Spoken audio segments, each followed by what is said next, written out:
Aikido. Aikido was developed in Japan in the early 20th century by Morihei Ueshiba, built around principles of harmony, redirection, and non-resistance, aiming to neutralize attackers without hurting them. A peaceful philosophy rather than a combat sport. But in modern MMA, that philosophy collapses instantly. Aikido techniques depend on cooperative partners and unrealistic attacks, wrist grabs, straight punches, and choreographed throws. There's no sparring, no pressure testing, and no experience dealing with resisting opponents. When Aikido practitioners have entered MMA, most famously in early-era challenge matches, they've been overwhelmed in seconds by strikers and grapplers alike. Without timing, conditioning, or live adaptation, Aikido's joint locks and circular movements simply don't translate. In theory, it's elegant. In reality, it's obsolete the moment the cage door shuts. Krav Maga. Krav Maga originated in Israel, developed for the military with the goal of ending fights as quickly and brutally as possible. It pulls from multiple disciplines, boxing, judo, wrestling, and focuses on real-world threats like weapons, ambushes, and multiple attackers. On paper, it sounds ideal, but when you test it in MMA, it collapses. The core issue is pressure. Krav Maga is rarely trained with full resistance. Most gyms drill compliant partner scenarios with unrealistic outcomes, like disarming a knife-wielding attacker with zero injury. In MMA, that doesn't fly.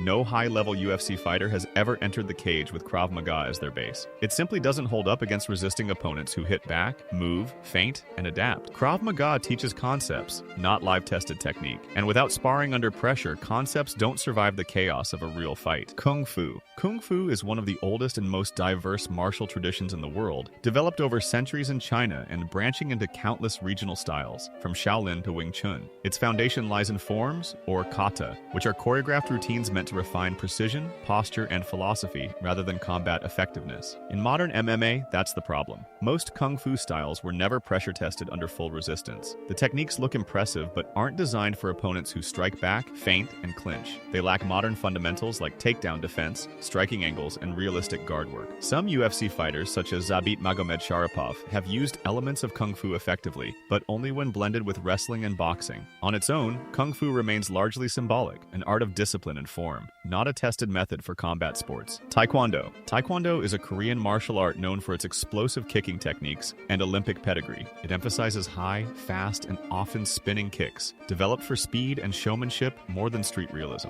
Practitioners spend years perfecting forms and point-based sparring, where clean contact, not knockout power, earns the win. In MMA, this creates clear limitations. While kicks are useful, flashy techniques without solid setups or follow-through can leave fighters vulnerable. Taekwondo also lacks clinch work, boxing fundamentals, and ground defense, making it a risky standalone base. That said, some UFC fighters like Yair Rodriguez and Anthony Pettis have a Taekwondo background, but they succeeded by blending it with other systems like Muay Thai or BJJ. In isolation, Taekwondo is too stylized and rule-bound to thrive in the cage or the street. Karate. Karate is a traditional Japanese striking art with deep roots in discipline, power generation, and precision. Styles like Shotokan, Goju Ryu, and Kyokushin all emphasize strong fundamentals, stances, linear strikes, and kata. In a point sparring context, karate teaches excellent timing, fast entries, and explosive counters. In MMA, karate has produced surprising success. Fighters like Lyoto Machida, Stephen Wonderboy Thompson, and even Georges St. Pierre have used karate-style movement and stance switching to great effect, especially in controlling distance and rhythm. However, karate has gaps. Traditional dojos rarely teach clinch work, ground defense, or live sparring under pressure. Many schools focus heavily on forms or point competition, which limits transfer to full contact scenarios. As a base, karate is better than most, but only when adapted. When combined with wrestling or BJJ, it becomes a dangerous and unpredictable striking system. Solid, but not standalone. Brazilian Jiu-Jitsu. Brazilian Jiu-Jitsu was adapted from judo groundwork by the Gracie family in the early 20th century and has become one of the most respected grappling arts in MMA. Its core philosophy, a smaller, weaker person can control or submit a larger one using leverage, positioning, and technique. In MMA, BJJ is invaluable on the ground. Fighters like Charles Oliveira, Demian Maia, and Royce Gracie built legendary careers through submissions, positional dominance, and defensive awareness. Guard play, back control, and chokes are BJJ trademarks, and they work. However, BJJ's weakness is its lack of striking. In pure BJJ, there's no defense against punches or elbows. Pulling guard or sitting down can be dangerous without gloves and mats. In MMA, BJJ has to be adapted, with strong takedowns and clinch control. It's a brilliant art, but in isolation, it's incomplete. Great for survival, but needs striking or wrestling to make it whole. Muay Thai. Muay Thai, also known as the art of 8 limbs, comes from Thailand and is one of the most battle-tested striking arts in the world. It uses punches, kicks, elbows, and knees, making it far more versatile than traditional Western boxing or Taekwondo. Clinch work is also a key feature, allowing fighters to control opponents while delivering short-range strikes. In MMA, Muay Thai is highly effective, especially in the striking department. Fighters like Edson Barboza, Khalil Roundtree, and Joanna Jędrzejczyk have used it to devastating effect, showcasing brutal leg kicks, body shots, and elbows in the clinch. It's especially dominant when paired with takedown defense, as it keeps the fight standing, where Muay Thai thrives. However, its major weakness is the lack of grappling. A pure Muay Thai fighter without wrestling or BJJ training can be taken down and controlled on the ground. It doesn't prepare practitioners for submissions or scrambles. Still, as a base or a striking supplement, Muay Thai is one of the most effective arts in MMA. Powerful, practical, and pressure-tested. Wrestling is one of the most dominant martial arts in MMA, especially in the modern era. Rooted in centuries of combat sport, from Greco-Roman to freestyle, it emphasizes takedowns, control, and positional dominance. Wrestlers train not just to hit, but to dictate where the fight takes place. In the UFC, wrestling is a cornerstone skill. Fighters like Khamzat Chimaev and Daniel Cormier use it to completely shut down strikers, impose suffocating top pressure, and control pace. Some, like Chimaev, have won entire fights without throwing a meaningful standing strike, and still looked unstoppable. That level of control earns wrestling its spot near the top of this list. And yes, wrestling lacks a striking curriculum. Pure wrestlers must cross-train to defend against submissions or develop finishing ability. But the sheer dominance they exert, even without knockouts or highlight reel kicks, shows how effective this base is. Boxing.